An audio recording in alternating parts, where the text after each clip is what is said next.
What's up, everybody? Carolina Jackpot in the house. It is time for the first official video concerning the 2018 college football season. It's hard to believe that 2017 is already gone.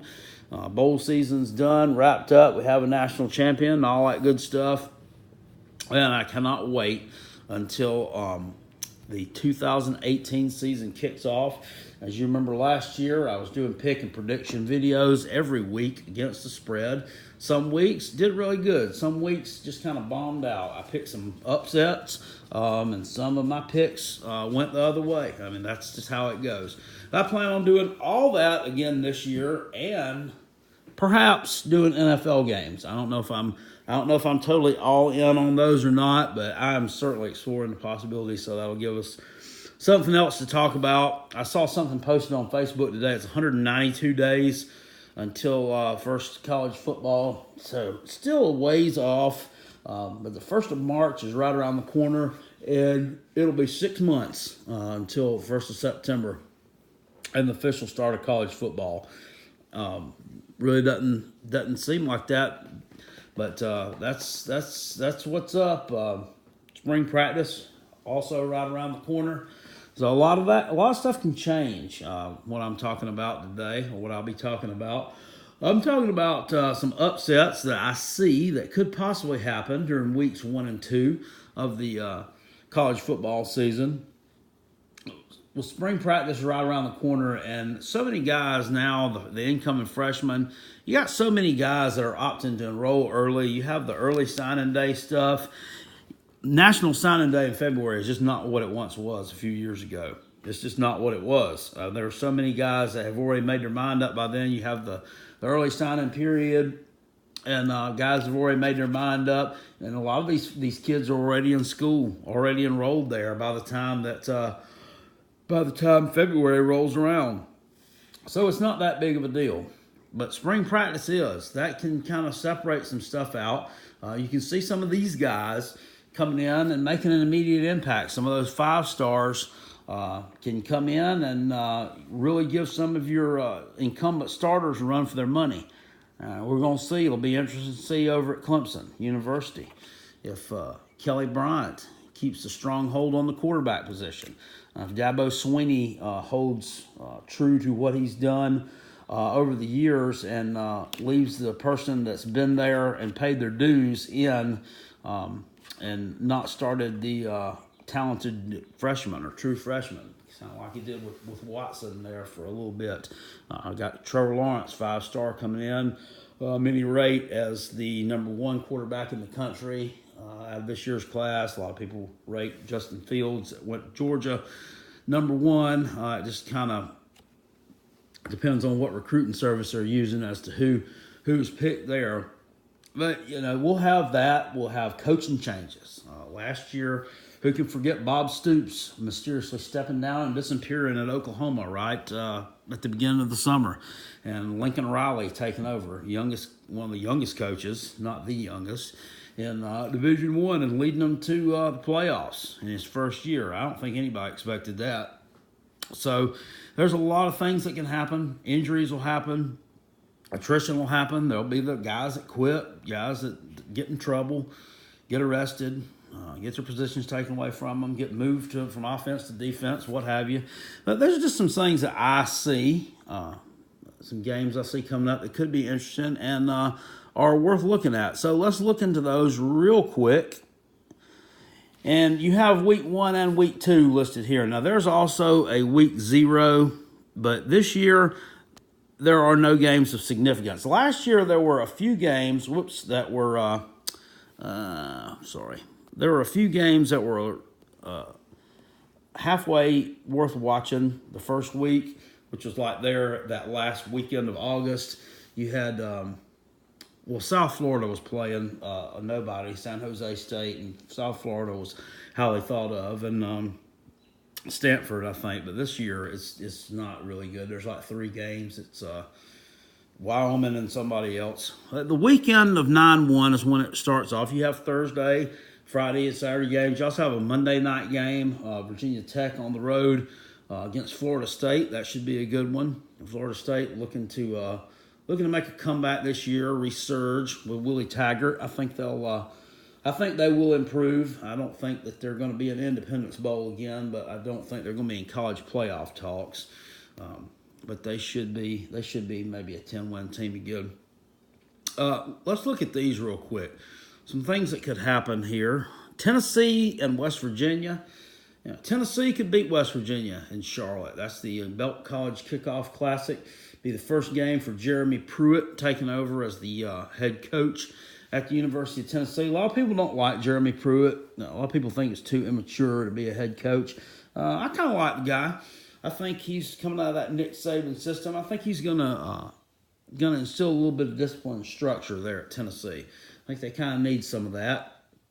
And West Virginia is one of those teams with Dana Holgorsen that they always seem to have a winning record, but they're always just really inconsistent, and you really don't know what you're going to get. They do have a solid quarterback, Will Grier. He's coming back. If you remember, he broke his finger last few weeks of the regular season last year, which kind of shot their chances at really doing anything in the bowl season. But he'll be back. And that's not an injury you can't come back from. And they're playing in Charlotte, which will be full of UT fans. It's not very far over there to make the trip from the Knoxville, East Tennessee area over to Charlotte. So I'll look for that stadium to be full and probably have a bigger crowd than what they had last year. From a Gamecocks playing NC State, and this game's been known to produce some strange ones and some upsets. And I would not be surprised to see Tennessee knock them off.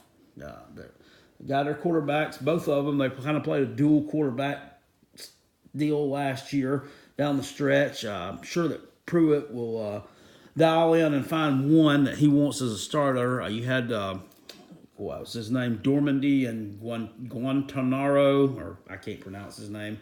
Another YouTuber, Uncle Lou, calls him Jared Guantanamo Bay. His name is Jared Guarantaro. Anyway, I could see Tennessee knocking them off in Charlotte.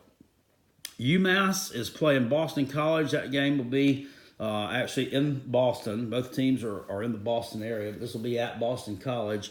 It's high time that UMass knocked off one of these Power 5 teams. They've come close in the past few years. The last 2 years, they kind of gave Mississippi State a run for their money. 2 years in a row last year. Also played Tennessee, and that was like a 14-7 game or something like that. So I think that UMass is going to upset one of these Power 5 teams they're taking on sometime soon. I mean, just by the process of elimination, it's got to happen because that's the kind of schedule they play. UMass plays a pretty tough schedule. They're independent, so they just kind of travel. They're like nomadic. They travel all over the country, taking on all these different teams. And one day they're going to slay somebody. Boston College is definitely not unbeatable. They return, keep doing this. A.J. Dillon, running back, rushed for about 1,500 yards last year. So they're pretty formidable. They've also been known to start slow. Western Michigan is playing at home against Syracuse. And I don't know if you even call this one an upset, but I think Western Michigan beat Syracuse at home. Syracuse was 4-8 last year. Everybody was talking about how good of a season they did. If you kind of look at it, though, the only thing they really did was beat Clemson. Other than that, they really were not that impressive. If you want to say, well, they didn't get blown out in all their ACC games, well, you can look at that. They were ahead of Miami for much of the game there, but they couldn't win it. So I would say that Western Michigan's going to take care of them at home. Looking at Appalachian State, Penn State, now you look at this one and say, hey, dude, put the pipe down, okay? But I mean, it could happen. It's conceivable. It could happen. We know all about Appalachian State beating Michigan in, 2007 or whatever that was. Appalachian State was FCS back then. It's a lot different. Whereas now they're FBS, and they're kind of proven. If you look at their bowl game last year, they played Toledo, and they shut out Toledo. Beat them 34-0. And that was the Camellia Bowl, I think it was. And Toledo was averaging over 40 points a game until then. They had a very high-power offense, really good quarterback, and App State shut them down. They returned a lot of their starters on defense. Not all. They're missing a key part, it seemed like, in all three facets of their defense, but their secondary is stout. And their quarterback, Taylor Lamb, that was there, it seemed like forever, is not there anymore. But they'll have to replace him. But if they can get that offense going, Appalachian State can do some things this year. I think they're supposed to move out of the Sun Belt Conference, if I'm not mistaken, to Conference USA or something in the next couple of years. I think I heard that somewhere. Hopefully that's still in the works, because to me they're too big for the Sun Belt. I think they need to move on to something bigger, Conference USA, or they could probably compete in the AAC with some of those teams. Appalachian State's got a good program. Do I think they're going to beat Penn State? No, I don't. But, I mean, it's conceivable that they could give them a game, and it could be a lot tougher than what they expect. Last year, they went to Georgia opening week, and that one was not I think they wanted a much better showing than what they actually gave there. So this is retribution time. Definitely an interesting matchup nonetheless. The weekend of the 8th, that would be week 2. I don't see a whole lot there. It really piques my interest. Colorado State is at home against Arkansas. I wouldn't be surprised at all to see Colorado State beat Arkansas. In fact, this is another one that I don't know that you would consider that one an upset either. Chad Morris, in his first year at Arkansas, taking over a program that had some rough stretches, especially last year. They were really outmanned a lot of the time, and Colorado State coming off of a loss in or did they win? Gosh, I can't remember. In their bowl game, so I drew a blank on that one. Colorado State does have a tough schedule, though. Florida on the road. Colorado, as always, they play every year. And then Arkansas, they got three teams from Power 5 conferences in their non-con schedule. So Arkansas, out of those three, I think is definitely the one that's the most beatable, nonetheless, the fact that it's at home. So look for that one to be an interesting matchup. Wyoming and Missouri. This game's in Columbia, Missouri. Wyoming loses that quarterback, Josh Allen. A lot of people predict this guy to go in the first round of the NFL draft. It could happen. There was actually a video on Twitter of him the other day on his knees from the 50-yard line throwing a ball that hit the goal post. So, kids definitely got talent. We'll see what happens there. Wyoming's always got a decent team, especially offensively. Missouri, obviously, really good team last year offensively. Kind of disappointing in the bowl game that they didn't win that one. But they made a real big push the last half of the year. They were like 1-5 or something. And they just had ripped off like 6 wins in a row, and they're like nobody's business. So look for Missouri to be good again this year, but Wyoming could take them down at Columbia, Missouri in week 2. And South Carolina, my Gamecocks, play at home against Georgia week 2, and I know everybody's going to say, well, you're just a Gamecock homer, you're crazy right here, and you still got the pipe in your hand and this and that. But this is one that could definitely happen. Georgia, coming off that national championship game appearance, but they have lost a lot off that team, to graduation. And, I know that they had number 1 recruiting class this year. Doesn't mean they're going to be ready, though, by the week 2 of 2018. Jake Fromm, obviously very talented, and he's still returning most of his receivers that he's throwing the ball to. But Sonny Michel, Nick Chubb being gone, that's going to hurt. These Georgia fans don't seem to be worried about it. They got Brian Harrion and some other guys back there, DeAndre Swift. But the thing is, they haven't had a lot of meaningful carries.